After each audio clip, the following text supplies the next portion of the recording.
ഒരാളിനെ ഞാൻ കണ്ടു. ആള് മാസ്ക് ഇട്ടിട്ടുണ്ടായിരുന്നു. അപ്പൊ ചോദിച്ചു ആരെങ്കിലും അകത്തുണ്ടോ എന്ന് ചോദിച്ചപ്പോഴും അയ്യോ ഇല്ല, ആരും ഇല്ല, ആരും വന്നിട്ടില്ലല്ലോ എന്ന് പറഞ്ഞെന്ന്.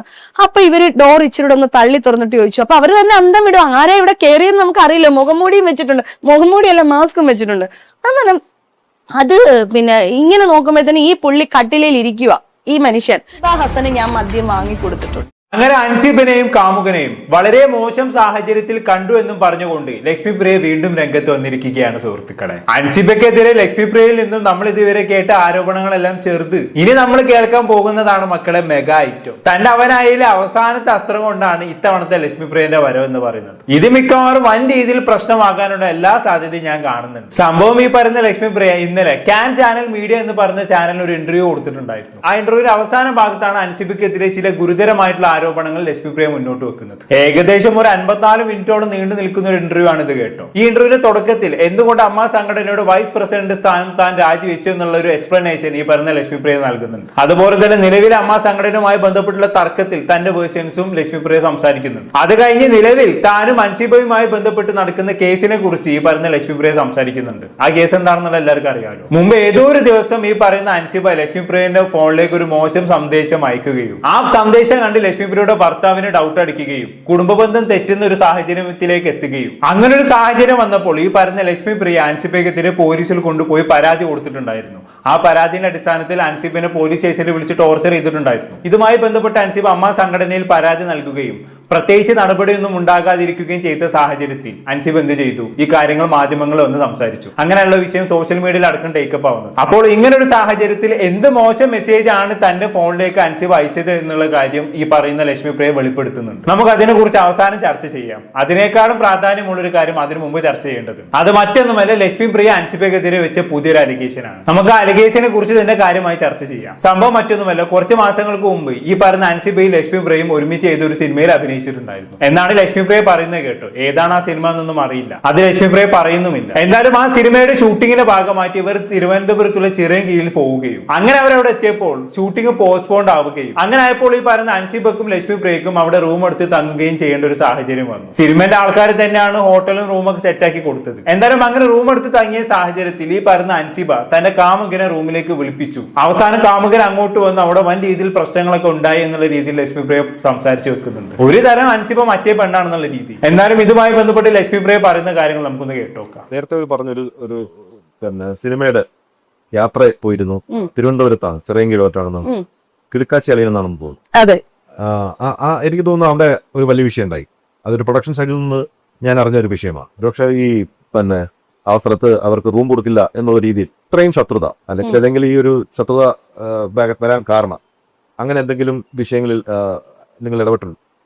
നമ്മളെ ഈ പൊതുജനം എല്ലാം നമ്മളെ വലിച്ചു കീറുമ്പോഴും നമ്മളെ ഇത്രയധികം ആക്രമിക്കുമ്പോഴും ഇതിന് പിന്നിൽ യഥാർത്ഥത്തിൽ ഉണ്ടായ വസ്തുത എന്താണ് എന്ന് ഞാൻ ഇതുവരെ ഒരു മനുഷ്യരുടെ അടുത്തും പറഞ്ഞിട്ടില്ല. ഇങ്ങനെ കരിയല്ലേ ചേച്ചി? ഈ കരച്ചില് കണ്ടിട്ട് എനിക്ക് തന്നെ ചിരി വരാണ്. എന്താണ് ആ കരച്ചിലെന്ന് നോക്കട്ടെ നിങ്ങൾ. ഇന്റർവ്യൂർ ഇങ്ങനെ ഒരു ചോദ്യം ചോദിക്കുന്നത് വരെ നല്ല സ്ഥായി ഭാവത്തിൽ ഇരുന്ന ആളാണ്. പക്ഷെ ഇന്റർവ്യൂർ ഇങ്ങനെ ഒരു ചോദ്യം ചോദിച്ചപ്പോ പെട്ടെന്ന് ആളുടെ മുഖഭാവം മാറി നോക്കിയേ നിങ്ങൾ. അതുവരെ സ്ഥായി ഭാവത്തിൽ ഇരുന്ന ആള് പെട്ടെന്ന് നിങ്ങൾ കരച്ചിലെത്തി. ഇതെങ്ങനെ സാധിക്കുന്നു? ഇവര് നല്ലൊരു അഭിനേത്രിയാണെന്ന് തെളിയിക്കാൻ ഇതിനും മികച്ചൊരു സന്ദർഭം വേറെ ഇല്ല. ഒന്നും പറയല്ല കേട്ടോ, വേറെ ലെവല്. എന്നാലും ചേച്ചി വല്ലാണ്ട് അങ്ങോട്ട് കരയാതെ കാര്യം എന്താണെന്ന് ഞങ്ങൾ പറഞ്ഞിട്ടില്ല. ആ കുട്ടി ജയിക്കട്ടെ, ആ കുട്ടി പറയുന്നിടത്തോളം പറയട്ടെ, പോട്ടെ പോട്ടെ പോട്ടെ, എവിടം വരെ പോകുന്നോർത്തിട്ടാണ് ഞാൻ ഇരുന്നത്. അതെ, ഇനി അങ്ങനെ വെറുതെ വിടാൻ നമ്മുടെ ലക്ഷ്മി ചേച്ചിക്ക് ഉദ്ദേശമില്ല. ഇനി രണ്ടിലൊന്നും അറിഞ്ഞിട്ട് തന്നെ കാര്യം മക്കളെ. അങ്ങനെ അൻസിബ മാത്രം അവിടെ ഞെളിഞ്ഞ് നടക്കണ്ട. ഇനി അൻസിബയെ കുറിച്ച് ഞെട്ടിക്കുന്ന വെളിപ്പെടുത്തൽ നമ്മുടെ ചേച്ചി നടത്താൻ പോവാണ് അല്ലെ? ചേച്ചി പറ, എന്തായാലും നമ്മൾ കേൾക്കാൻ ആകാംക്ഷയോടെ കാത്തിരിക്കുകയാണ്. ചേച്ചി പറ. സുരേഷ് ഏട്ടൻ ഇത്രയും അറിഞ്ഞിട്ട് ചോദിക്കുമ്പോ എനിക്കത് പറയാതിരിക്കാനായിട്ട് പറ്റില്ല. ഈ സുരേഷ് ഏട്ടൻ എന്ന് പറയുന്ന ആ ഇന്റർവ്യൂറെ പേരാണ് കേട്ടോ. ആ ഇന്റർവ്യൂർ തുടക്കത്തിൽ ഒരു ചോദ്യം ചോദിച്ചിട്ടുണ്ടായിരുന്നല്ലോ, നിങ്ങളും അൻസിബയും തമ്മിൽ ചിറയൻകീഴിൽ ഒരു ഷൂട്ടിങ്ങിന് പോയ സമയത്ത് എന്തോ ഒരു കാര്യം നടന്നിട്ടുണ്ടായിരുന്നല്ലോ. ആ സിനിമയുടെ പ്രൊഡക്ഷൻ ടീമിന്റെ അടുത്ത് നിന്ന് ഞാൻ എന്തൊക്കെയോ കേട്ടിട്ടുണ്ടായിരുന്നല്ലോ, എന്താണ് അത് എന്നുള്ള രീതി ഒന്നും അറിയാത്ത പോലുള്ള ആശാൻ ആ ചോദ്യം നോക്കി നിങ്ങൾ. എനിക്ക് തോന്നുന്നത് പ്രൊഡക്ഷൻ ടീം ഒന്നും പറഞ്ഞതായിരിക്കില്ല. ഇങ്ങനെ ഒരു ചോദ്യം ചോദിക്കണമെന്ന് ലക്ഷ്മിപ്രിയ തന്നെ പറഞ്ഞ് സെറ്റാക്കിയതായിരിക്കും ഇന്റർവ്യൂക്ക് മുമ്പേ. എന്നിട്ട് ഒന്നും അറിയാത്ത പോലെ ഇങ്ങനെ കൊണ്ട് ചോദിപ്പിച്ചതായിരിക്കും. അല്ലെ, ലക്ഷ്മിപ്രിയ ആയതുകൊണ്ട് അങ്ങനെയും ചെയ്യാൻ സാധ്യതയുണ്ടോ? ഒന്നും പറയാൻ പറ്റൂല. കാരണം ഈ രീതിയിൽ ഇന്റർവ്യൂർ ചോദിച്ചു കഴിഞ്ഞാണെങ്കിൽ നാളെ ഇതുമായി ബന്ധപ്പെട്ട് എന്ത് പ്രശ്നം ഉണ്ടായാലും ഇന്റർവ്യൂയുടെ തലയിൽ ചാർത്തി കൊടുക്കാമല്ലോ. അയാൾ എന്തൊക്കെയോ അറിഞ്ഞു ചോദിച്ചു, ഞാൻ അതിന് മറുപടി പറഞ്ഞു എന്നുള്ള രീതിയിൽ. എന്താണ് ആ ലക്ഷ്മിപ്രിയന്റെ ബുദ്ധി എന്ന് നമ്മൾ ആലോചിച്ച് നോക്കി. എന്തായാലും ചേച്ചിക്ക് പറയാനുള്ളത് പറ. എന്തായാലും അത്തം മുതലാണ് ശരിക്കും അവിടെ ഷൂട്ട് ഉണ്ടായിരുന്നത് കിടക്കാച്ചേളിന്റെ 10 ദിവസത്തോളം കണ്ടിന്യൂസ് ഷൂട്ട് പോയി. അത് കഴിഞ്ഞിട്ട് ഞങ്ങൾ ഒരുമിച്ചാണ് ഓണമൊക്കെ കഴിഞ്ഞപ്പം ഞങ്ങൾ ഒരുമിച്ചാണ് അവിടുന്ന് അൻസിബയും ഞാനും ഒക്കെ കൂടെ ഒരുമിച്ചാണ് ഇവിടെ വന്നത്. ഞങ്ങൾക്ക് സെപ്റ്റംബർ 12-ാം തീയതി എക്സിക്യൂട്ടീവ് കമ്മിറ്റി ഉണ്ടായിരുന്നു. അത് മാത്രമല്ല അന്ന് തോന്നുന്നു എനിക്ക് തോന്നുന്നു ഫിലിം ചേംബറിന്റെ ഭക്ഷണം കഴിച്ച ദിവസം ഫിലിം ചേംബറിന്റെ ഒരു ലഞ്ച് ഉണ്ടായിരുന്നു, ഓണം ഫീസ്റ്റ് ഉണ്ടായിരുന്നു. അതിൽ ഞങ്ങൾ പങ്കെടുത്തു. അതോ എക്സിക്യൂട്ടീവ് കമ്മിറ്റി ആയിരുന്നോ എന്ന് എനിക്ക് അല്ല, ഫിലിം ചേംബറിന്റെ ഇതിൽ പങ്കെടുത്തതാണ്. അന്ന് തിരിച്ച് ഞങ്ങൾ പോയി. അന്ന് രാത്രി ഞങ്ങൾക്ക് ഷൂട്ട് ഉണ്ട്, നൈറ്റ് ഷൂട്ട്സ് ആണ് കൂടുതലും. ആ ഷൂട്ട് കഴിഞ്ഞു. 13-ാം തീയതി ഷൂട്ട് ഉണ്ടായിരുന്നില്ല. അപ്പോ 13-ാം തീയതി ഞങ്ങൾ പുറത്ത് കറങ്ങാനൊക്കെ പോയി. എനിക്ക് നല്ല പനിയുള്ള ദിവസമായിരുന്നു. ഞങ്ങള് മറ്റേ സിനിമയൊക്കെ പോയിട്ട് കണ്ടു, ലോക സിനിമയൊക്കെ പോയി കണ്ടു. പിന്നെ വേറൊരു സ്ഥലത്ത് ഞങ്ങൾ പോയി. അതിന്റെ ബില്ലും ഞാൻ തന്നെയാണ് പേ ചെയ്തത്. അൻസിബയുടെ ബില്ല് ഞാൻ തന്നെയാണ് പേ ചെയ്തത്. അതേതാണ് ആ വേറെ സ്ഥലം? അതും കൂടി പറയുമ്പോ എല്ലാം പറയണല്ലോ. ഇനി ലക്ഷ്മി ബ്രേക്ക് പറയാൻ മടി ഉണ്ടെങ്കിൽ ആ പോയ സ്ഥലം ഞാൻ പറഞ്ഞുതരാം. അത് ഇവർ ഈ ഇന്റർവ്യൂല് പറയുന്നില്ല. പക്ഷേ ഈ ഇന്റർവ്യൂവിന്റെ ഒരു ട്രെയിലർ അവർ ഇൻസ്റ്റാഗ്രാമിൽ അപ്ലോഡ് ചെയ്തിട്ടുണ്ടായിരുന്നു. അതിൽ എവിടേക്കാണ് അൻസിബയും കൊണ്ട് പോയത് എന്നുള്ള കാര്യം ലക്ഷ്മി ബ്രേ പറയുന്നുണ്ട്. നിങ്ങൾ എന്തായാലും ഒന്ന് കേട്ടു നോക്കി. അൻസിബ ഹസന് ഞാൻ മദ്യം വാങ്ങി കൊടുത്തിട്ടുണ്ട്. കേട്ടല്ലോ, മദ്യം വാങ്ങി കൊടുക്കാനാണ് കൊണ്ടുപോയത്. പക്ഷെ അത് മനഃപൂർവ്വം ഇന്റർവ്യൂവിൽ വിഴുങ്ങി എന്നുള്ളതാണ്. വിഴുങ്ങാനുള്ള കാരണം മറ്റൊന്നുമല്ല, ഇതിന്റെ ട്രെയിലർ ഇൻസ്റ്റാഗ്രാമിൽ ഇറക്കിയ സമയത്ത് അൻസിബ ഇവർക്കെതിരെ കേസിന് പോയിട്ടുണ്ടായിരുന്നു. അതുകൊണ്ടായിരിക്കണം ആ ഭാഗം ഇന്റർവ്യൂന്ന് കട്ട് ചെയ്യേണ്ടി വന്നത്. എന്തായാലും കൊള്ളാം, ഇതുവരെയുള്ള കാര്യങ്ങൾ എല്ലാവർക്കും മനസ്സിലായല്ലോ. ഈ പറഞ്ഞ ലക്ഷ്മി ബ്രയും അൻസിബയും ഒരു സിനിമ ഷൂട്ടിങ്ങിന്റെ ഭാഗമായിട്ട് ചിറയൻകീയിൽ ചെല്ലുന്നു. ചില കാരണങ്ങൾ കൊണ്ട് ഷൂട്ടിംഗ് പോസ്റ്റ്പോൺ ആകുന്നു. അത് കാരണം അവർ ചിറയൻകീയിൽ അവിടെ ഇവിടെ ആയിട്ട് കറങ്ങുന്നു, സിനിമക്ക് പോകുന്നു, അൻസിബക്ക് കള്ള് വാങ്ങിച്ചു കൊടുക്കുന്നു. അതിനെ ബില്ല് ലക്ഷ്മി ബ്രേ തന്നെ പേ ചെയ്യുന്നു. അതിനുശേഷം എന്ത് സംഭവിച്ചു എന്നുള്ളതൊന്ന് കേട്ടോക്കാം. അങ്ങനെ അന്ന് ഇവര് വിളിച്ചിട്ട് പറഞ്ഞു, പ്രൊഡക്ഷൻ സൈഡിൽ നിന്ന് വിളിച്ചിട്ട് പറഞ്ഞു 13-ാം തീയതി ഇവർ വിളിച്ചിട്ട് പറഞ്ഞു പടം ഒന്ന് സ്കെഡ്യൂൾ ചെയ്യുകയാണ്. കുറച്ച് അവർക്ക് എന്തോ ഫിനാൻഷ്യൽ പ്രശ്നങ്ങളൊക്കെ ഉണ്ട്. കുറച്ച് ദിവസം കഴിഞ്ഞിട്ടേ ഇനി ഷൂട്ട് തുടങ്ങുന്നുള്ളൂ, മാഡം ഒക്കെ പോകുന്നെങ്കിൽ പോയിക്കോളൂ എന്ന് പറഞ്ഞു. അപ്പൊ ഒരു ദിവസത്തെ നൈറ്റ് ഷൂട്ടിന് വേണ്ടിയാണ് ഞങ്ങൾ ഇവിടുന്ന് റിസ്ക് എടുത്ത് വീണ്ടും തിരിച്ച് ചിറയൻകീഴ് വരെ പോയിരുന്നത്. അപ്പൊ ആ ഷൂട്ട് നടന്നു. അപ്പോ ഇങ്ങനെ പറഞ്ഞപ്പോ ഞാൻ ഓർത്തു എന്നാ പിന്നെ വീട്ടിൽ പോകാന്ന് പറഞ്ഞു. ഞാൻ ഈ മോളെ നിർബന്ധിച്ച് പറഞ്ഞു നമുക്ക് പോകാമെന്ന് പറഞ്ഞപ്പോ ഈ കുട്ടി പറഞ്ഞു ഷൂട്ടില്ലല്ലോ, അനിശ്ചിതമായിട്ട് ഷൂട്ടില്ല, എപ്പോഴാണ് തുടങ്ങുന്നതെന്ന് അറിയില്ല, അങ്ങനെയാണെങ്കിൽ നമുക്ക് തിരിച്ചു പോകാമെന്ന് പറഞ്ഞാൽ ഈ കുട്ടിയെ വിളിക്കുമ്പം ഈ കുട്ടി വരാൻ തയ്യാറാവുന്നില്ല. ഈ കുട്ടി പറഞ്ഞു 3 ദിവസം കൂടി ഈ കുട്ടിക്ക് അവിടെ നിന്നേ പറ്റുള്ളൂ, നിന്ന് എങ്ങനെയെങ്കിലും പേയ്മെന്റ് വാങ്ങിച്ചിട്ട് പോകണം എന്ന് പറഞ്ഞു. ഞാൻ പറഞ്ഞു മോളെ കാശിന് അത്യാവശ്യത്തിന് വല്ലതും ആണെങ്കിൽ വീട്ടിൽ നിന്ന് ഞാൻ കാശ് തരാം, വീട്ടിൽ വരൂ, നിങ്ങൾക്ക് ഇവിടെ നിന്ന് കാശ് തരാം, അപ്പം മോള് ഒറ്റയ്ക്ക് ഇവിടെ ഇങ്ങനെ നിൽക്കണ്ട, നമുക്ക് ഒരുമിച്ച് പോകാമെന്ന് പറഞ്ഞു. ഇല്ല ചേച്ചി എനിക്ക് 3 ദിവസം നിന്നേ പറ്റുള്ളൂ എന്ന് പറഞ്ഞു. അപ്പോഴത്തേക്ക് ശരി, അങ്ങനെ അവൾക്ക് അങ്ങനെ ഉണ്ടെങ്കിൽ നിൽക്കട്ടെ, നമുക്ക് നിർബന്ധിച്ച് കൊണ്ടുവരാൻ പറ്റില്ലല്ലോ. അങ്ങനെ പിറ്റേ ദിവസം വെളുപ്പിനത്തെ വന്ദേ ഭാരതിന്റെ ടിക്കറ്റ് ബുക്ക് ചെയ്യും. രാത്രി 2 മണി വരെ ഞങ്ങൾ വർത്താനം പറഞ്ഞ് അവിടെ ഇരിക്കുകയും ചെയ്തു. ഞാനും അൻസിബയും കൂടെ വർത്താനം പറഞ്ഞിരുന്നു. അത് കഴിഞ്ഞ് 3 മണിയായപ്പോൾ ഞാൻ എന്റെ റൂമിൽ പോയി കുളിച്ച് ഫ്രഷായി എന്റെ പെട്ടിയൊക്കെ എടുത്ത് പോകുമ്പോ താഴെ ഞാൻ വണ്ടി കയറാൻ നേരത്ത് ഒരാളിനെ ഞാൻ കണ്ടു. ആള് മാസ്ക് ഇട്ടിട്ടുണ്ടായിരുന്നു. ആളുടെ കണ്ണിന്റെ ഒക്കെ ഭാഗങ്ങൾ അപ്പൊ നമുക്കൊരു പരിചയമുള്ള ഒരാളായിട്ട് നമുക്ക് തോന്നി. പക്ഷെ ആളെനിക്ക് ഞാൻ ഐഡന്റിഫൈ ചെയ്തൊന്നുമില്ല. പിന്നെ എനിക്ക് പറഞ്ഞപ്പോഴാണ് ഈ ആളാണല്ലോ ആളെന്ന് മനസ്സിലായത്.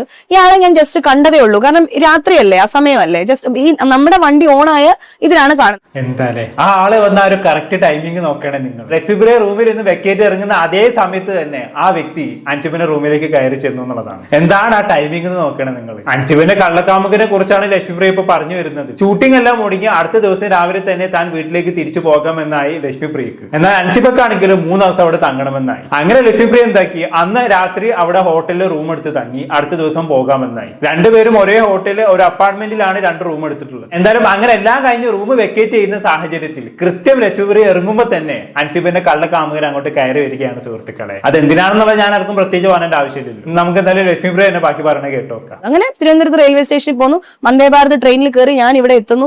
ഇവിടെ എത്തിക്കഴിഞ്ഞിട്ട് വീട്ടിലെത്തിക്കഴിഞ്ഞ് പിന്നെ ഏട്ടൻ എന്തോ വിളിക്കാൻ വന്നിട്ട് ഞങ്ങൾ ഒരുമിങ്ങ് പോന്നു.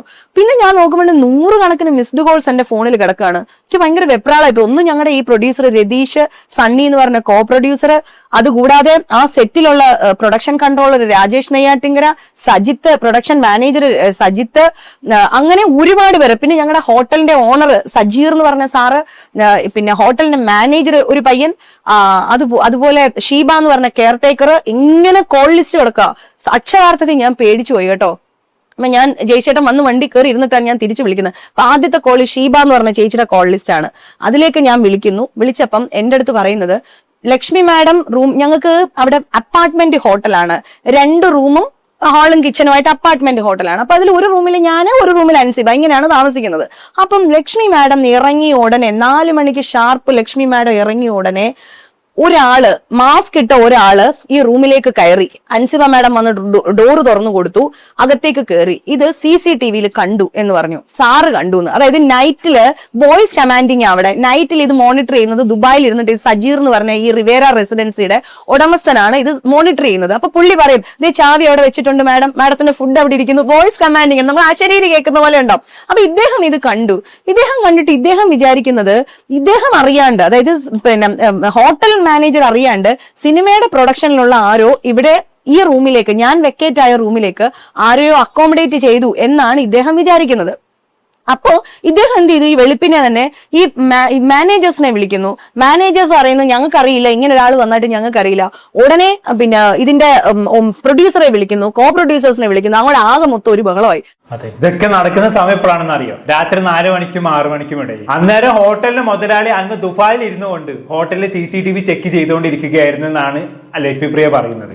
അന്നേരം ദുബായിത്തെ ടൈം എത്ര ആയിരിക്കും? ഒരു 2 മണി 4 മണിക്ക് ആയിട്ടുണ്ടാകും അല്ലെ? ഈ സമയത്ത് ഉറക്കം കഴിഞ്ഞ് ഈ ഹോട്ടലിലെ മുതലാളി CCTV നോക്കിയിരിക്കായിരുന്നു പോലും. ഹോട്ടലിൽ ആരൊക്കെ വരുന്നുണ്ട്, ഹോട്ടലിൽ ആരൊക്കെ പോകുന്നുണ്ടെന്ന് നോക്കിയിട്ട്. അങ്ങനെ നോക്കുന്നതിന് എടുക്കാണ് അൻസിബിന്റെ റൂമിലേക്ക് ഏതോ ഒരാൾ കയറി പോകുന്നത് കണ്ടത്. അപ്പൊ തന്നെ മൂപ്പർ എന്ത് ചെയ്ത്, ഹോട്ടലുമായി ബന്ധപ്പെട്ടുള്ള മാനേജറെ വിളിക്കുന്നു, അവിടുത്തെ മറ്റുള്ള സ്റ്റാഫുകളെ വിളിക്കുന്നു, ഫുൾ പ്രശ്നമാക്കുന്നു. ഇതൊക്കെ നടക്കുന്ന സമയം നിങ്ങൾ ഒന്നുകൂടെ നോട്ട് ചെയ്യണം, ഒരു 4 മണിക്കും 6 മണിക്കും ഇടയിലാണ്. അങ്ങനെ ഹോട്ടലുകാർ എന്ത് ചെയ്യുന്നു, ലക്ഷ്മി പ്രിയയെ വിളിക്കുന്നു, സിനിമന്റെ പ്രൊഡക്ഷൻ ടീമിനെ വിളിക്കുന്നു, ആകെ സീനാക്കുന്നു മക്കളെ. ഈ ലക്ഷ്മി പ്രിയ ഇങ്ങനെയൊക്കെ പറയുമ്പോൾ എന്റെ ചോദ്യം അതല്ല, ഈ രാത്രി സമയങ്ങളിൽ ഹോട്ടലിൽ ഇങ്ങനെ ഒരു പ്രശ്നം ഉണ്ടായി കഴിഞ്ഞാണെങ്കിൽ ഈ ഹോട്ടലുകാർ സിനിമന്റെ പ്രൊഡക്ഷൻ ടീമിനെ ലക്ഷ്മി പ്രിയനൊക്കെ അങ്ങോട്ട് ഫോൺ വിളിക്കും. അവർക്കറിയില്ല മനുഷ്യന്മാർ കിടന്നുറങ്ങുന്ന സമയമാണെന്നുള്ളത്. അങ്ങനെ അവർ CCTV ഒരാൾ കയറി പോകുന്നതും കണ്ട് പ്രൊഡക്ഷൻ ടീമിനെ വിളിച്ച് പ്രശ്നം ഉണ്ടാക്കാൻ നിൽക്കും. എനിക്ക് തോന്നുന്നില്ല. ഇത്തരം സാഹചര്യങ്ങളൊക്കെ ഒട്ടുമിക്ക ഹോട്ടലുകാരും സ്വയം ഹാൻഡിൽ ചെയ്യാനാണ് ശ്രമിക്കാറുള്ളത്. അല്ലാതെ അവർ അപ്പൊ തന്നെ എല്ലാവരും വിളിച്ച് പ്രശ്നം ഉണ്ടാക്കാനൊന്നും നിൽക്കൂല. എന്തോ ആയിക്കോട്ടെ, ഇനിയിപ്പോ ലക്ഷ്മി പ്രിയ പറയുന്ന പോലെ തന്നെയാണെന്ന് വെക്കാം, ബാക്കി കേട്ടോക്കെ എന്തായാലും. ഇവരാരും അറിയാതെയാണ് ഇങ്ങനെ ഒരാൾ വന്നിരിക്കുന്നത് എന്ന് പറയുന്നു. ഞാനില്ലല്ലോ, ഞാൻ ചിത്രത്തിൽ ഇല്ലാത്ത ആളാ. അങ്ങനെ ഇവര് അന്വേഷിച്ച് പിടിച്ച് ഇവർ ഇവിടെ എത്തുമ്പോഴത്തേനും ബെല്ലടിക്കുന്നു, അൻസിബയെ വിളിക്കുന്നു, അൻസിബ ഫോൺ എടുക്കുന്നില്ല, ബെല്ലടിച്ചിട്ടൊന്നും തുറക്കുന്നില്ല. 4 മണിക്ക് റൂമിൽ ആള് വന്നിരിക്കുന്നതാണ്, തുറന്നിട്ടില്ല. തുറക്കാതെ വന്നപ്പോഴത്തേനും 6:30 മണി വരെ അവിടെ വെയിറ്റ് ചെയ്തിട്ട് 6:00 കൂടിയിട്ട് ഷീബ എന്ന് പറയുന്ന ലേഡി ഡ്യൂപ്ലിക്കേറ്റ് കീ ഉപയോഗിച്ച് മെയിൻ എൻട്രൻസ് തുറക്കുന്നു. നേരെ എന്റെ റൂമിലേക്ക് നോക്കുന്നു, അവിടെ ആരെയും കാണാനില്ല. അപ്പൊ അൻസിബയുടെ റൂമിൽ തട്ടി അൻസിബയെ വിളിച്ചു. അപ്പൊ അവര് പറഞ്ഞ വാക്കാണ്, അപ്പൊ ജനിച്ചു വന്ന കുഞ്ഞിന്റെ നിഷ്കളങ്കതയോടെ അൻസിബ മാഡം വന്നിട്ട് വാതിൽ തുറന്നു. മനസ്സിലായോ? ശരി. പിന്നെ അത് രാവിലെ ഒരാൾ വന്ന് റൂമിന് ഡോറിന് മുട്ടുന്ന സമയത്ത് എന്റെ റൂമിൽ മുട്ട നീ ആരടി എന്നും പറഞ്ഞ് തുറക്കാം. ആ സമയത്ത് വന്ന് വാതിൽ മുട്ടി കഴിഞ്ഞാൽ എല്ലാവരും അങ്ങനെയൊക്കെ തന്നെയാണ് തുറക്കാറുള്ളത്. എന്തൊക്കെയാണ് ഈ പെണ്ണുമ്പിള്ള പറയുന്നത്? ബാക്കി പറഞ്ഞായിരുന്നു. ഇപ്പൊ ചോദിച്ചു ആരെങ്കിലും അകത്തുണ്ടോന്ന് ചോദിച്ചപ്പോഴും അയ്യോ ഇല്ല, ആരും ഇല്ല, ആരും വന്നിട്ടില്ലല്ലോ എന്ന് പറഞ്ഞെന്ന്. അപ്പൊ ഇവര് ഡോർ ഇച്ചിരി ഒന്ന് തള്ളി തുറന്നിട്ട് ചോദിച്ചു. അപ്പൊ അവര് തന്നെ അന്തം വിടും, ആരാ ഇവിടെ കയറിയെന്ന് നമുക്ക് അറിയില്ല, മുഖംമൂടിയും വെച്ചിട്ടുണ്ട്, മുഖംമൂടിയല്ല മാസ്കും വെച്ചിട്ടുണ്ട്. അങ്ങനെ അത് പിന്നെ ഇങ്ങനെ നോക്കുമ്പോഴത്തേന് ഈ പുള്ളി കട്ടിലയിൽ ഇരിക്കുക, ഈ മനുഷ്യൻ കട്ടിലയിൽ ഇരിക്കുന്നു, എഴുന്നേറ്റിരിക്കുന്നു. അപ്പൊ ഇതാരാണെന്ന് ചോദിച്ചു. അയ്യോ ഇതെന്റെ ബ്രദർ ആണ് എന്ന് പറഞ്ഞു. അപ്പോഴത്തേനും പറഞ്ഞു, ആണോ ബ്രദർ ഇവിടെ സ്റ്റേ ചെയ്യുന്നുണ്ടോ? ആർക്കും ആരുടെ റൂമിലും വരാമെന്ന് ഇപ്പൊ സുപ്രീം കോടതിയുടെ ഓർഡർ പോലും ഉണ്ട്. ബ്രദർ സ്റ്റേ ചെയ്യുന്നുണ്ടോ? അവന് പിന്നെ സ്റ്റേ ചെയ്യുന്നുണ്ട്, 3 days സ്റ്റേ ചെയ്യുന്നുണ്ട് എന്ന് പറഞ്ഞു. അപ്പൊ ബ്രദറിന്റെ ആധാർ കാർഡ് തരാൻ പറഞ്ഞു. ആധാർ കാർഡ് ചോദിച്ചപ്പോ പറഞ്ഞു അവർ 7 സ്റ്റാർ ഹോട്ടലിൽ ഇവരെ താമസിക്കുന്ന ആൾക്കാരാണ്, ആധാർ കാർഡ് ഒന്നും തരാനായിട്ട് പറ്റത്തില്ല, ID തരാൻ പറ്റില്ല, ഇതാന്ന് പറഞ്ഞു. ഭയങ്കര ബഹളം. അതെ, അപ്പൊ ചുരുക്കി പറഞ്ഞാൽ അൻസിബിന്റെ കള്ളക്കാമുകനെ ഹോട്ടലുകാർ പൊക്കിയെന്നാണ് ലക്ഷ്മി പ്രിയ പറയുന്നത്. അങ്ങനെ പൊക്കിയ സാഹചര്യത്തിൽ ഹോട്ടലുകാർ ചോദിച്ചപ്പോൾ അൻസിബിന്റെ മറുപടി എന്തായിരുന്നു? സഹോദരനാണെന്നുള്ളതാണ്. എന്നാൽ സഹോദരന്റെ ID കാർഡ് കാണിക്കട്ടെ എന്ന് പറഞ്ഞപ്പോൾ അൻസിബ തപ്പി കളിക്കാൻ തുടങ്ങി, പ്രശ്നം ഉണ്ടാക്കാൻ തുടങ്ങി എന്നൊക്കെയാണ് ലക്ഷ്മി പ്രിയ പറയുന്നത്. അല്ല, ഞാൻ ചോദിക്കണത് അതല്ലേ, ഇത്ര ബുദ്ധിയില്ലാത്ത പെണ്ണാണ് അൻസിബ? ഇനിയിപ്പോ അൻസിബക്ക് നട്ടപ്പാതിരാക്ക് അങ്ങനെ ഒരാളെ കൂടെ കയറ്റി താമസിപ്പിക്കണമെന്നുണ്ടെങ്കിൽ അൻസിബക്ക് എന്തൊക്കെ അവിടെ പറയാം? എന്റെ സുഹൃത്താണ്, ഇങ്ങോട്ട് വന്നപ്പോ എന്റെ അടുത്ത് കയറിയതാണെന്ന് പറയാലോ. ഇനി അതൊന്നും വേണ്ട. ഇനി അങ്ങനെ പറയാൻ ബുദ്ധിമുട്ടുണ്ടെങ്കിൽ എന്റെ ഒരു കസിനാണ്, അവൻ ഇവിടെ വേറൊരു ആവശ്യത്തിന് വന്നതാണ്, ഇപ്പൊ തൽക്കാലം എന്റെ അടുത്തേക്ക് വന്നതാണെന്ന് പറഞ്ഞാൽ പോരെ? എന്നിട്ട് അവനെ ആധാർ കാർഡ് എടുത്ത് കാണിച്ചാൽ പോരെ? ഹോട്ടലുകാർ എന്തെങ്കിലും പറയോ? അവർക്ക് രജിസ്റ്ററിൽ എഴുതാൻ ഒരു ആധാർ കാർഡ് കിട്ടിയാൽ മതി. അവരെ ആധാർ കാർഡ് വെച്ച് ഇത് ശരിക്കും അൻസിബിന്റെ കസിനാണോ ഫ്രണ്ടാണോ എന്നൊന്നും പറഞ്ഞ് അന്വേഷിച്ച് വരാൻ പോകുന്നില്ല. അവർക്ക് രജിസ്റ്ററിൽ എഴുതാൻ ഒരു ആധാർ കാർഡ്, അത്രേ ഉള്ളൂ. അതിനു വേണ്ടിയാണ് അവർ ചോദിക്കുന്നത്. ഇത് ഹോട്ടലിൽ റൂം എടുത്ത് തങ്ങുന്ന ഏതൊരു പൊട്ടനും അറിയാം അവിടേക്ക് ഗസ്റ്റ് ആയി വരുന്ന വ്യക്തിയുടെ ആധാർ കാർഡ് ഹോട്ടലുകാർ ചോദിക്കുന്നുള്ളത്.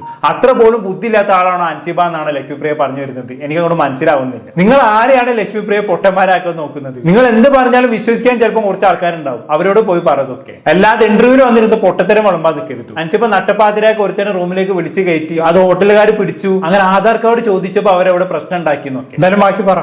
ഇതാണ് പറഞ്ഞു. ഭയങ്കര ബഹളം. അപ്പൊ സിനിമാക്കാരും ഇദ്ദേഹത്തിന്റെ അടുത്ത് വഴക്കിടുന്നു, ഈ ഞങ്ങളുടെ പ്രൊഡക്ഷൻ സൈഡിലുള്ള ആൾക്കാർ വഴക്കിടുന്നു. ഇത് മുഴുവൻ ഇവര് വീഡിയോ എടുത്ത് വെച്ചിട്ടുണ്ട്. ഞാൻ പറയുന്നുണ്ടല്ലോ, ഞാൻ പറയുന്ന ഒരു കാര്യത്തിനും തെളിവില്ലാതെ ലക്ഷ്മിപ്രിയ സമ്മതിക്കില്ല, സംസാരിക്കില്ല എന്ന് പറയുന്നുണ്ട്. എപ്പം പറഞ്ഞു? ഞങ്ങളൊന്നും അങ്ങനെ കേട്ടിട്ടില്ല. അല്ല അതൊക്കെ പോട്ടെ, നിങ്ങൾ എപ്പോഴാണ് ഏതെങ്കിലും ഒരു കാര്യം തെളിവ് വെച്ച് സംസാരിച്ചിട്ടുള്ളത്? അതൊന്ന് പറഞ്ഞു തന്നാട്ടെ. ചുമ്മാ ചിരിപ്പിക്കാതെ പോ ചേച്ചി. ലക്ഷ്മിപ്രിയ തെളിവില്ലാണ്ടൊന്നും സംസാരിക്കില്ല പോലും. വലക്ക, ബാക്കി പറയല്ലോ. അപ്പൊ ഇവര് മൊത്തം ഇവിടുത്തെ വഴക്കും ഈ കാര്യങ്ങൾ, പുള്ളി ഭയങ്കര ഭീഷണിയാണ് പെടുത്തുന്നത്. അങ്ങനെ ചെയ്യും ഇങ്ങനെ ചെയ്യുന്നൊക്കെ പറഞ്ഞ് മിഥിലാജ് എന്ന് പറയുന്ന വ്യക്തിയാണ്. അതും ഈ മിഥിലാജ് ആണ്. ഈ സ്റ്റേഷനിൽ വന്ന അതേ മിഥിലാജ് എന്ന് പറയുന്ന, ഞാൻ പറഞ്ഞുതരാം, മുൻപ് കോമഡി ഉത്സവം എന്ന് പറയുന്ന ഒരു പ്രോഗ്രാം ഉണ്ടായിരുന്നു. അതിന്റെ പ്രോഗ്രാം പ്രൊഡ്യൂസർ ആയിരുന്ന താടി മുടിയൊക്കെ ഉള്ള മിഥിലാജ് എന്ന് പറയുന്ന വ്യക്തിയാണ്. കാരണം ഞാൻ ആ വീഡിയോ കണ്ടിട്ടുണ്ട്. അവിടെ വന്ന് ഏത് ഹോട്ടലിലെ CCTV വീഡിയോ ചേച്ചി കണ്ടിട്ടുണ്ട് അല്ലെ? അപ്പൊ മിഥിലാജ് എന്ന് പറയുന്ന വ്യക്തിയാണ് അൻസീബ ഹോട്ടൽ റൂമിലേക്ക് വിളിച്ചു വരുത്തിയ ആ കള്ള കാമുകൻ എന്നാണ് ഇവിടെ ലക്ഷ്മിപ്രിയ പറഞ്ഞു വെക്കുന്നത് അല്ലെ? ഈ മിഥിലാജ് എന്ന് പറയുന്നവൻ കോമഡി ഉത്സവത്തിന്റെ പ്രൊഡ്യൂസർ ആണെന്നൊക്കെ പറയുന്നുണ്ട്. ഞാൻ എന്തായാലും അവന്റെ ഫോട്ടോ സൈഡിൽ കൊടുക്കാം. ഈ വ്യക്തിയാണ് ഈ പറയുന്ന ലക്ഷ്മിപ്രിയ പറഞ്ഞ മിഥിലാജ് എന്ന് പറയുന്നവൻ. കോമഡി ഉത്സവത്തിന്റെ പ്രൊഡ്യൂസർ ആയിട്ടുള്ള മിഥിലാജ് ഇതാണ് കേട്ടോ. ഇനി വേറെ ആരെങ്കിലും ആണ് ലക്ഷ്മിപ്രിയ ഉദ്ദേശിച്ചതെന്ന് അറിയില്ല. എന്തായാലും ചേച്ചി ബാക്കി പറ. അത് എന്റെ കയ്യിൽ ഞാൻ വാങ്ങിച്ചിട്ടില്ല, അത് എന്റെ ആവശ്യമില്ലാത്തൊന്നും വാങ്ങിച്ചിട്ടില്ല. പക്ഷെ അതുണ്ട്, പലരുടെ കയ്യിലും അത് സേഫ് ആയിട്ട് ഉണ്ട്. എനിക്ക് എന്തെങ്കിലും ഒരു പ്രശ്നം വരുമ്പോൾ തീർച്ചയായിട്ടും അവരത് പുറത്തെടുക്കും. അതെ അതെ അതെ, തെളിവ് ചോദിക്കരുത്. തെളിവ് ഇപ്പം നിലവിൽ എന്റെ കയ്യിലില്ല. വേണമെങ്കിൽ ഞാൻ കുറച്ച് തെളിവ് ഹാജരാക്കാം അല്ലെ ലക്ഷ്മിപ്രിയ? ഉരുണ്ട് കളിക്കാണ് തെളിവ് ചോദിക്കുന്ന സമയത്ത്. ഇങ്ങനെ ഹോട്ടലിൽ വെച്ച് അൻസിബയും അൻസിബിന്റെ കാമുകനും പ്രശ്നം ഉണ്ടാക്കുന്ന വീഡിയോ ലക്ഷ്മിപ്രിയ കണ്ടിട്ടുണ്ടെങ്കിൽ എന്തുകൊണ്ട് ലക്ഷ്മിപ്രിയക്ക് അതിന്റെ തെളിവുകൾ ഹാജരാക്കാൻ പറ്റുന്നില്ല? ഒന്നും വേണ്ട, ഇങ്ങനെ ഒരു ആരോപണം ഒരു ഇന്റർവ്യൂവിൽ വന്നിരുന്ന് ഉന്നയിക്കുന്ന സമയത്ത് ലക്ഷ്മിപ്രിയക്ക് ഈ തെളിവ് കൊണ്ട് ഇന്റർവ്യൂക്ക് വരാലോ. ആരുടെയൊക്കെയോ കയ്യിൽ ഈ തെളിവ് ഉണ്ടെന്നല്ല പറഞ്ഞത്. അപ്പൊ പിന്നെ എന്തുകൊണ്ട് ലക്ഷ്മിപ്രിയ ഇന്റർവ്യൂവിൽ വരുന്ന സാഹചര്യത്തിൽ ആ തെളിവ് കളക്ട് ചെയ്തില്ല? അവിടെ തന്നെ മനസ്സിലാക്കാൻ പറ്റും ഇവര് പറയുന്ന കുറെയൊക്കെ വിടുവായിത്തമാണെന്നുള്ളത്. ചിലപ്പോൾ അൻസിബ റൂമിലേക്ക് കാമുകനെ വിളിച്ചിട്ടുണ്ടാകും, അവൻ അവിടെ വന്നിട്ടും ഉണ്ടാകും, ഹോട്ടലുകാർ അതുമായി ബന്ധപ്പെട്ട് ചോദ്യം ചെയ്തിട്ടുണ്ടാകും, അതിനനുസരിച്ചുള്ള മറുപടിയും കൊടുത്തിട്ടുണ്ടാകും. ചിലപ്പോൾ അത്രേ സംഭവിച്ചിട്ടുണ്ടാകും, ബാക്കിയൊക്കെ ഇവരുടെ കയ്യിൽ നിട്ടതാകും. ഇതൊന്നും ബാക്കി പറഞ്ഞാലും അങ്ങനെ ഒരു രേഖയുണ്ട്. ഇതിന് അൻസിബയ്ക്ക് വേണമെങ്കിൽ കേസിന് പോകാം. ഇങ്ങനെ ഒരു കാര്യം നടന്നിട്ടില്ല എന്ന് അൻസിബ തെളിയിക്കണം. എന്തിനു തെളിയിക്കണം? നിങ്ങൾ വായ തോന്നിയൊക്കെ വിളിച്ച് പറഞ്ഞതിന് തെളിയിക്കാൻ നടക്കാണ് അൻസിബ. എന്തായാലും നിങ്ങൾ പറഞ്ഞ മാതിരി അൻസിബ കേസിന് പോയിക്കണം കേട്ടോ. വേണമെങ്കിൽ ഞാൻ ആ ന്യൂസ് ഒന്ന് കാണിച്ചു തരാം. നടിമാരായ ലക്ഷ്മിപ്രിയക്കും ശ്വേതാ മേനോനുമെതിരെ അൻസിബ പോലീസിൽ പരാതി നൽകി. കാൻ ചാനൽ മീഡിയ എന്ന ഇൻസ്റ്റഗ്രാം പേജിലൂടെ സ്ത്രീത്വത്തെ അപമാനിക്കുന്ന രീതിയിൽ വീഡിയോ പ്രചരിപ്പിച്ചു എന്നാണ് പരാതി. ഷീന മാർട്ടിൻ വിശദാംശങ്ങളുമായി. ഷീന, അമ്മയിലെ തർക്കം പുതിയ തലങ്ങളിലേക്ക് കടക്കുകയാണ്. ഇപ്പോ അൻസിബയുടെ പുതിയ പരാതിയുടെ അടിസ്ഥാനം, അതിന്റെ കാരണം, സാഹചര്യം എന്താ? ഈ കാൻ ചാനൽ മീഡിയ എന്ന ഇൻസ്റ്റാഗ്രാം പേജിലൂടെ ലക്ഷ്മിപ്രിയ അൻസിബയ്ക്കെതിരെ അശ്ലീലവും വ്യാജവുമായ വീഡിയോ പ്രചരിപ്പിച്ചു എന്ന് ചൂണ്ടിക്കാട്ടിക്കൊണ്ടാണ് അൻസിബ ഇപ്പോൾ പാലാരിവട്ടം പോലീസിൽ പരാതി നൽകിയിട്ടുള്ളത്. പ്രധാനമായും ഗൂഢാലോചന ആരോപണം ഉന്നയിച്ചുകൊണ്ടാണ് അൻസിബയുടെ പരാതി. ലക്ഷ്മിപ്രിയയും ശ്വേതാ മേനോനും ചേർന്ന വ്യക്തിവൈരാഗ്യം കാരണം വ്യാജ കാര്യങ്ങൾ കെട്ടിച്ചമച്ചുകൊണ്ട് ഇത്തരമൊരു ചാനലിന്, ഇത്തരമൊരു ഇൻസ്റ്റഗ്രാം പേജിൽ അഭിമുഖം കൊടുക്കുകയും അത് ഇൻസ്റ്റഗ്രാമിലൂടെ തന്നെ പ്രചരിപ്പിക്കുകയും ചെയ്തു എന്നുള്ളതാണ് ആരോപണം. ശ്വേതാ മേനോൻ ഇതൊരു PR ഏജൻസിയുമായി ചേർന്ന് പ്രചരിപ്പിക്കുന്നു എന്നാണ് പ്രധാനമായും അൻസിബ ഉന്നയിക്കുന്ന ആരോപണം. കഴിഞ്ഞ ദിവസങ്ങളിലൊക്കെ അസംവാദം സോഷ്യൽ മീഡിയയിലൊക്കെ വലിയ രീതിയിലുള്ള ചർച്ചയായിരുന്നു. കേട്ടല്ലോ, പറഞ്ഞ പോലെ തന്നെ അൻസിബ കേസ് കൊടുത്തിട്ടുണ്ട്. നിങ്ങൾ വിചാരിച്ച ആളൊന്നുമല്ല മക്കളെ അൻസിബ. നിങ്ങൾ പറഞ്ഞ് നാവ് വായിലേക്ക് ഇടുന്നതിന് മുമ്പേ തന്നെ അൻസിബ കേസായിട്ട് പോയല്ലോ. അതാണ് അൻസിബിന്റെ കഴിവെന്ന് പറയുന്നത്. നിങ്ങൾക്ക് ഇങ്ങനെ വായത്താലിട്ട് അരിക്കാൻ അറിയോ ചേച്ചി? വേറൊന്നും അറിയത്തില്ല, ഉള്ളത് പറയാലോ. ബാക്കി പറഞ്ഞാലും തെളിയിക്കണം. മിഥിലാജ് അൻസിബയുടെ റൂമിൽ വന്നിട്ടില്ല എന്ന് അൻസിബ തെളിയിക്കണം. അപ്പോ പിന്നെ ഭയങ്കര പ്രശ്നമാണ്. ഇദ്ദേഹം ഭയങ്കര ഷൗട്ടിങ്ങും പ്രശ്നങ്ങളും ആണ്. ഇത് വളരെ ഇതോടുകൂടി ഒരു ആരോപണമാണോ? അത് അല്ലെങ്കിൽ ആരോപണമല്ല, ഇത് സത്യമാണ് ഞാൻ പറയുന്നത്. സത്യം ഉണ്ടാ? എന്ത് സത്യമാണ് ഇതിലുള്ളത്? ചിലപ്പോ അൻസിബിന്റെ റൂമിലേക്ക് കാമുകനായിട്ട് മിഥിലാജ് വന്നിട്ടുണ്ടാകും, അത് ചിലപ്പോ സത്യമായിരിക്കും. ബാക്കിയൊക്കെ ഒരു തള്ളി വിടുന്നായിരിക്കും. വേറെ ഇപ്പൊ എന്തെങ്കിലുമൊക്കെ പറയണ്ട, അതുകൊണ്ട് ഇങ്ങനെ പറയാണ്. ബാക്കി പറഞ്ഞാലും നമ്മുടെ അടുത്ത് രാജീവ് പറഞ്ഞ കാര്യം വെച്ചാല് അവിടെ വന്ന വിഷയത്ത് പറഞ്ഞാൽ അവർക്ക് അവിടെ ഇത് കൊടുക്കാത്തതിന് വേറെ ചില റീസൺ അവർ പറയുന്നത്. അപ്പൊ എന്താണെന്നത് ആ റീസൺ ആണ് ഞാൻ പറയുന്നത്. അപ്പോ പിന്നെ അങ്ങനെയാണെങ്കിൽ ഇവിടുന്ന് പൊക്കോണം എന്ന് പറയുന്നു. നിങ്ങൾ വേറെ സ്ഥലത്തേക്ക് പോകണം എന്ന് പറഞ്ഞു. ID കാർഡ് വന്നാൽ അവർക്ക് സ്റ്റേ ചെയ്യാം, ID കാർഡ് ഇല്ലെങ്കിൽ സ്റ്റേ ചെയ്യാൻ പറ്റില്ല. അപ്പോ ഇവർ പറഞ്ഞു ഇവർ പോവാണെന്ന് പറഞ്ഞു. അങ്ങനെ നമ്മുടെ പ്രൊഡക്ഷനിലെ ആൾക്കാരൊക്കെ അങ്ങോട്ടും ഇങ്ങോട്ടും ഒക്കെ മാറി ഒരു 10:30 കൂടിയിട്ട് ഇവര് പോകാനായിട്ട് തയ്യാറാവുന്നു. അപ്പോ അവിടുത്തെ ആ കുട്ടിയുടെ ലഗേജും സാധനങ്ങളും ഒക്കെ കെയർ ടേക്കറെ ഏൽപ്പിക്കുന്നു. അപ്പൊ ഇവർക്ക് മനസ്സിലായി ഈ കുട്ടി വീട്ടിലേക്കല്ല പോകുന്നത്. അപ്പൊ സ്വാഭാവികമായിട്ടും ഒരു സ്ഥലത്ത് അഭിനയിക്കാനായിട്ട് ഒരു പെൺകുട്ടിയോ ആരും ഇല്ലാതെ വരുമ്പോ അതിന്റെ ഉത്തരവാദിത്തം തീർച്ചയായിട്ടും ആ പ്രൊഡക്ഷനിലുള്ള ആൾക്കാർക്കല്ലേ. അല്ലക്ക, ആ കുട്ടി എങ്ങോട്ട് പോകണം എങ്ങോട്ട് വരണം എന്നുള്ളത് ആ കുട്ടീന്റെ തീരുമാനമാണ്. അല്ലാണ്ട് പ്രൊഡക്ഷനുള്ള ആൾക്കാരല്ല അത് തീരുമാനിക്കേണ്ടത്. അല്ല ഈ പ്രൊഡക്ഷനുള്ള ആൾക്കാർ എന്താ അൻസിബിന് അച്ഛനും അമ്മയാണോ? അല്ല അറിയാത്തോണ്ട് ചോദിക്കുകയാണ്. ഓക്കെ, ഷൂട്ടിംഗ് നടക്കുന്ന സാഹചര്യത്തിൽ അൻസിബിന് ഉത്തരവാദിത്തം ഏറ്റെടുക്കേണ്ടത് പ്രൊഡക്ഷൻ ടീമിന്റെ ഉത്തരവാദിത്തമാണ്. പക്ഷേ ഷൂട്ടിംഗ് മുടങ്ങിയ സാഹചര്യത്തിൽ അൻസിബക്ക് എങ്ങോട്ട് പോകണം, അൻസിബക്ക് എങ്ങോട്ട് വരണമെന്ന് തീരുമാനിക്കേണ്ടത് അൻസിബാണ്. അൻസിബ LKG പഠിക്കുന്ന കുട്ടിയൊന്നല്ലല്ലോ, പ്രായപൂർത്തിയായിട്ടുള്ള ഒരു പെണ്ണല്ലേ. അതുകൊണ്ട് തന്നെ അൻസിബക്ക് എങ്ങോട്ട് പോകണം, എവിടേക്ക് വരണം, ആര് കൂടെ പോകണം എന്നൊക്കെയുള്ളത് അൻസിബിന്റെ തീരുമാനമാണ്. അതിലിടപെടാൻ സിനിമയുടെ പ്രൊഡക്ഷൻ ടീം ആരാണ് അല്ല അറിയാത്തോണ്ട് ചോദിക്കുകയാണ്. ചുമ്മാ സദാചാര വർത്താനം പറയില്ല ചേച്ചി. നിങ്ങൾക്ക് ഏത് നൂറ്റാണ്ടിലാണ് ജീവിക്കുന്നത്? 21ാം നൂറ്റാണ്ടിൽ ഇരുന്നിട്ടാണ് 19ാം നൂറ്റാണ്ടിന്റെ വർത്താനം പറയുന്നത് ചേച്ചി. ബാക്കി പറഞ്ഞാലും അത് വെച്ചിട്ട് അവരെന്ത് ചെയ്തു, ശ്വേത ചേച്ചിയെ ഫോൺ വിളിച്ചിട്ട് പറഞ്ഞു, നിങ്ങളുടെ ജോയിന്റ് സെക്രട്ടറി കൂടിയായ അൻസിബ ഹസൻ ആരാണെന്ന് നമുക്കറിയില്ല, ആരോ ഒരാളുടെ കൂടെ എങ്ങോട്ടോ പോയിട്ടുണ്ട്, 3 ദിവസം കഴിഞ്ഞേ വരുള്ളൂ എന്ന് പറഞ്ഞിട്ട് ലഗേജ് ഇവിടെ വെച്ചിട്ടുണ്ട് എന്ന് പറഞ്ഞു. അപ്പൊ ഞങ്ങൾ നിങ്ങളെ ഒന്ന് ഇൻഫോം ചെയ്യാൻ വേണ്ടിയിട്ട് പറഞ്ഞതാണ് എന്ന് ശ്വേത ചേച്ചിയെ വിളിച്ച് അവർ പറയുന്നു. അത് ഒരാളുടെ പേഴ്സണൽ കാര്യമല്ലേ? ശ്വേത ചേച്ചി അതും ഹൈഡ് ചെയ്തു. ഈ പേഴ്സണൽ എന്ന് പറയുന്ന എല്ലാവർക്കും ഉണ്ടല്ലോ. ഹൈഡ് ചെയ്ത് കഴിഞ്ഞിട്ട് ID പ്രൂഫ് കൊടുത്തെങ്കിൽ ആർക്കും ഒരു വിഷയവുമില്ല, ആർക്കും ആരുടെ റൂമിലും വരാം, പക്ഷെ ID പ്രൂഫ് ഉണ്ടായിരിക്കും. അതെ, അപ്പൊ ID പ്രൂഫ് ഇല്ലാതെ വന്ന സാഹചര്യത്തിൽ എനിക്ക് തോന്നുന്നത് ഈ മിഥിലാജ് എന്ന് പറയുന്ന അൻസിബിന്റെ കാമുകൻ ഒരു പാകിസ്ഥാൻ ചാരനാവാനാണ് സാധ്യത. അതിനുള്ള എല്ലാ സാധ്യതയും ഞാൻ കാണുന്നുണ്ട് മക്കളെ. എന്തായാലും ബാക്കി പറ. കൊടുത്തില്ല. അപ്പൊ പിറ്റേ സ്കെഡ്യൂള് നമുക്ക് അവിടെ പിന്നെ 3 ഞാൻ വിളിച്ചു. ഈ വിവരം ഞാൻ അറിഞ്ഞിട്ട് ഈ ഷീബ എന്ന് പറഞ്ഞ ആൾ എന്നെ വിളിച്ചു പറഞ്ഞപ്പം ഞാൻ പറയാണ്, അത് ചിലപ്പോ ആ കുട്ടിയുടെ ആങ്ങളെ ആയിരിക്കും ചേച്ചിന്ന്. അപ്പൊ എന്റെ അടുത്ത് പറയാം, ആങ്ങളെ എങ്ങനെയാണ് മുഖം മറച്ചൊരു പെങ്ങളുടെ റൂമിൽ വരുന്നത്? മാത്രല്ല ഇത്രയും വലിയൊരു പെങ്ങളുടെ കൂടെ ആങ്ങളെ താമസിക്കില്ലല്ലോ. എന്താ താമസിച്ചാൽ എന്താ കുഴപ്പം? അങ്ങനെ എത്രയോ ഇവിടെ നടക്കുന്നുണ്ട്. എത്രയോ ആങ്ങളമാര് പെങ്ങളമാരുടെ കൂടെ താമസിക്കുന്നുണ്ട്, ഒരേ റൂമിൽ താമസിക്കുന്നുണ്ട്. എന്തെങ്കിലുമൊക്കെ വിളിച്ചു പറയല്ലേ ചേച്ചി. സംസാരിക്കുമ്പോൾ ലോജിക്ക് വെച്ച് സംസാരിക്കും. ബാക്കി പറഞ്ഞാലും ഇല്ലല്ലോ. മാഡത്തിന്റെ റൂം അവിടെ ഒഴിഞ്ഞു കിടപ്പുണ്ടല്ലോ, എന്തുകൊണ്ട് ആ പുള്ളി അവിടെ താമസിച്ചില്ല? എന്തിന് ഈ മാഡത്തിന്റെ റൂമിൽ തന്നെ താമസിച്ചു? നമുക്ക് ഉത്തരവില്ലാതെ പോവാണ്. അവിടെ ഞാൻ അൻസിബയെ സേവ് ചെയ്യാനേ നോക്കിയിട്ടുള്ളൂ. ചേച്ചിന്റെ ആ ഒരു ഉദാര മനസ്കഥങ്ങൾ ആരും കാണാണ്ട് പോയിരുന്നു. ഈ ഒരു സാഹചര്യത്തിൽ പോലും അൻസിബയെ സേവ് ചെയ്യാൻ കാണിച്ച ലക്ഷ്മിപ്രിയന്റെ ആ മനസ്സുണ്ടല്ലോ, വല്ലാത്തൊരു മനസ്സുണ്ടാകും. എടോ, ഹോട്ടലിലെ ആൾക്കാർ എങ്ങനെ ചോദിച്ചിട്ടുണ്ടെങ്കിൽ തിരിച്ച് ലക്ഷ്മിപ്രിയക്ക് ചോദിക്കാമല്ലോ. ആ വന്ന ആള് സഹോദരനോ കാമുകനോ ആരും ആയിക്കോട്ടെ, അത് നിങ്ങൾ നോക്കേണ്ട കാര്യമില്ലല്ലോ. ഈ ഒരു ചോദ്യം ചോദിച്ചാൽ തീരാവുന്ന പ്രശ്നമേ ഉള്ളൂ. അല്ലാതെ അവിടെ വരുന്ന ആള് സഹോദരനാണെങ്കിലും കാമുകനാണെങ്കിലും ആരായാലും ഇവർക്ക് എന്താ കഷ്ടം ഉണ്ടോ ചേച്ചി? ഇങ്ങനെ ഒരാൾക്കെതിരെ വന്നിരുന്ന സദാചാരം ഉണ്ടായി കാണിക്കുന്നത് കാണുമ്പോൾ പുച്ഛം തോന്നിപ്പോവാണ് നിങ്ങളോടൊക്കെ. വേറൊരു വഴിയും ഇല്ലാത്തത് കൊണ്ടാണ് ഇമാതിരി വൃത്തികെട്ട ആരോപണവുമായി വന്നേക്കുന്നത്. ഇങ്ങനെ ചീഞ്ഞ് നാറല്ലേ ചേച്ചി? ഇങ്ങനെ സ്വയം അളിഞ്ഞ് നാറില്ലേ? സ്നേഹം കൊണ്ട് പറയുന്നതാണ്. എന്തിനാണ് ഇങ്ങനെ ഓവർ ആവാൻ നിൽക്കുന്നത്? മിണ്ടാതെ അങ്ങോട്ട് ഇരുന്നാ പോരെ. ബാക്കി പറഞ്ഞായിരുന്നു. ഇത് കഴിഞ്ഞ് ഞാൻ ഈ കുട്ടിയെ വിളിച്ചപ്പോ എന്നോട് ചിരിച്ചിട്ട് പറഞ്ഞു, ചേച്ചിക്ക് അറിയില്ലേ 9 വർഷമായിട്ട് എനിക്കൊരു ബോയ് ഫ്രണ്ട് ഉണ്ടെന്ന് അറിയില്ലേ? അപ്പൊ അദ്ദേഹത്തിന്റെ കൂടെ ഞങ്ങൾ കന്യാകുമാരിയിൽ പോവാണെന്ന് പറഞ്ഞു. അങ്ങനെ കന്യാകുമാരിയിൽ പോയിട്ട് അവിടെ ഒരു കുബേരനും അവിടെ ഒരു ലക്ഷ്മി ഇരിപ്പുണ്ട്, ശംഖ് കൊണ്ടുള്ള. ഒരു മിനിറ്റ് തന്നാൽ ഞാൻ എടുത്ത് കാണിച്ചു തരാം. ഇതൊക്കെ മേടിച്ച് 3 ദിവസം കഴിഞ്ഞ് അൻസിബ ഭയങ്കര ഹാപ്പി ആയിട്ട് ഈ വീട്ടിൽ വന്നിട്ട് എന്റെ അടുത്ത് ചോദിച്ചു, ചേച്ചി പറഞ്ഞില്ലേ ഇങ്ങനെ പൈസ എന്തെങ്കിലും വേണേ ഹെൽപ്പ് ചെയ്യാമെന്ന് പറഞ്ഞില്ലേ? അപ്പൊ എന്നെ ഒന്നൊരു 50,000 എന്നെ ഹെൽപ്പ് ചെയ്യാവോന്ന് ചോദിച്ചു. ഞാൻ അകത്ത് പോയിട്ട് എന്റെ കയ്യിലുണ്ടായിരുന്ന പൈസയിൽ 50,000 രൂപ ഈ കുട്ടിക്ക് ക്യാഷ് ആയിട്ട് കൊണ്ടുവന്ന് കൊടുത്തു. ഓക്കെ, ശരി, ഓക്കെ. അൻസിബ ചോദിച്ചപ്പോഴേക്കും രണ്ടാമതൊന്നും ചിന്തിക്കാതെ 50,000 രൂപ എടുത്തു കൊടുത്തില്ലേ ലക്ഷ്മി ചേച്ചി? ഇതിന് മാത്രം റിച്ച് ആണ് ലക്ഷ്മിപ്രിയ ചേച്ചി? അല്ല, അറിയാത്തോണ്ട് ചോദിക്കുകയാണ്. അല്ല, ഒരാൾ ചോദിക്കുമ്പോഴേക്കും 50,000 രണ്ടാമതൊന്നും ചിന്തിക്കാതെ കൊടുക്കണമെന്നുണ്ടെങ്കിൽ അത്യാവശ്യം റിച്ച് ആയിരിക്കണമല്ലോ. എന്തായാലും ഇങ്ങനെയൊക്കെയാണ് കാര്യങ്ങളുടെ കിടപ്പ് വശം എന്ന് പറയുന്നത്. നിങ്ങളൊന്ന് ആലോചിച്ച് നോക്കി, സ്വന്തം കാമുകന് ഹോട്ടൽ റൂമിലേക്ക് വിളിപ്പിച്ചത് ഇത്ര വലിയ സംഭവമാക്കി സംസാരിക്കുന്നവരൊക്കെ എന്താണ് പറയേണ്ടത്? അതും 21ാം നൂറ്റാണ്ടിൽ സിനിമാ ഫീൽഡിൽ ഇതിനപ്പുറം നടക്കുന്നുണ്ട്. ഇത് സ്വന്തം കാമുകനെയാണ് അൻസിബ ഹോട്ടൽ റൂമിലേക്ക് വിളിപ്പിച്ചത്. അതിനാണ് ഇപ്പൊ ഇത്ര വലിയ സംഭവമാക്കി പറയുന്നത്. കഷ്ടമുണ്ട് കേട്ടോ ചേച്ചി. കൂടുതലായിട്ട് ഞാനൊന്നും പറയുന്നില്ല, പറഞ്ഞാൽ കൂടി പോകും. അതുകൊണ്ടാണ്. ഇനി നമ്മൾ വീഡിയോയുടെ തുടക്കത്തിൽ പറഞ്ഞല്ലോ, അൻസിബ ഈ പറയുന്ന ലക്ഷ്മിപ്രിയയുടെ ഫോണിലേക്ക് ഒരു മോശം മെസ്സേജ് അയച്ചു. അത് കാരണം ഭർത്താവ് തന്നോട് തെറ്റിപ്പിരിഞ്ഞു, തന്റെ കുടുംബബന്ധം വരെ തകരുന്ന ഒരു സാഹചര്യത്തിലേക്ക് പോയി. അങ്ങനെ അത് കാരണം അൻസിബക്കെതിരെ കേസ് കൊടുത്തു എന്നുള്ളത്. ഇനി അയച്ച മെസ്സേജ് എന്താണെന്നുള്ളത് ലക്ഷ്മിപ്രിയ പറയുന്നുണ്ട്. നമ്മൾ എന്തായാലും കേട്ടോ. ഡിസംബർ 10-ാം തീയതി അൻസിബ എനിക്ക് എന്റെ ഫോണിലോട്ടൊരു മെസ്സേജ് അയച്ചു.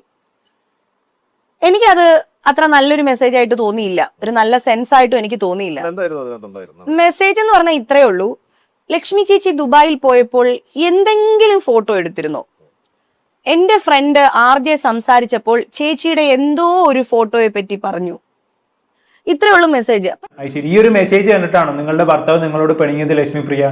ഇതിന്റെ പേരിലാണ് നിങ്ങൾ അൻസിബക്കെതിരെ പോലീസ് സ്റ്റേഷനിൽ കൊണ്ടുപോയി പരാതി കൊടുത്തത്? ഇത്രക്ക് ചീപ്പാവരുത് കേട്ടോ. ഇതൊക്കെ യൂഷ്വലി എല്ലാവരും അങ്ങോട്ടും ഇങ്ങോട്ടും ചോദിക്കുന്ന കാര്യങ്ങളാണ്. നിങ്ങളെ ദുബായിൽ വെച്ച് ഒരു ഫ്രണ്ട് കണ്ടു എന്ന് പറഞ്ഞല്ലോ, നിങ്ങളൊരു ഫോട്ടോ എടുത്തു എന്ന് പറഞ്ഞല്ലോ. ഈ രീതിയിലല്ല അൻസിബ ചോദിച്ചത്. ഇത് കണ്ടിട്ട് നിങ്ങളുടെ ഭർത്താവ് നിങ്ങളോട് പിണങ്ങണമെന്നുണ്ടെങ്കിൽ ഒന്നെങ്കിൽ നിങ്ങളുടെ ഭർത്താവിന് സംശയരോഗമാണ്, ഇല്ലെങ്കിൽ ഇതിന്റെ പേരിലൊക്കെ പോലീസ് സ്റ്റേഷനിൽ കൊണ്ടുപോയി കേസ് കൊടുക്കുന്ന നിങ്ങൾക്ക് എന്തോ പ്രശ്നമുണ്ട് കാര്യമായിട്ട്. ഇങ്ങനൊരു മെസ്സേജ് അയച്ചതിന്റെ പേരിലൊക്കെ പോലീസ് സ്റ്റേഷനിൽ കൊണ്ടുപോയി പരാതി കൊടുക്കാന്ന് പറഞ്ഞ മോശമാണ് ചേച്ചി. കഷ്ടമുണ്ട് നിങ്ങളുടെ കാര്യം ചിന്തിക്കുന്ന സമയത്ത്. ഓരോ ദിവസം കഴിയുന്നവരും നിങ്ങൾ ഇങ്ങനെ അളിഞ്ഞു നാറിക്കൊണ്ടിരിക്കുകയാണല്ലോ ചേച്ചി. ദയവ് ചെയ്ത് നിങ്ങൾ ഇനി ഒന്നും പറയാൻ നിൽക്കരുത്. ഇതിന്റെ ഒരു റിക്വസ്റ്റ് ആയിട്ട് കണക്കൂട്ടിയാൽ മതി. എന്തിനാണ് ഇങ്ങനെ ചീഞ്ഞ് നാറാൻ നിൽക്കുന്നത്? കൂടുതലായിട്ടൊന്നും പറയുന്നില്ല. എന്താണെന്നായിട്ട് നിങ്ങൾക്ക് തോന്നുന്നത് താഴെ കമന്റ് ബോക്സിൽ രേഖപ്പെടുത്തുമല്ലോ. അടുത്തൊരു ടോപ്പിക്കുമായി വീണ്ടും കാണാം.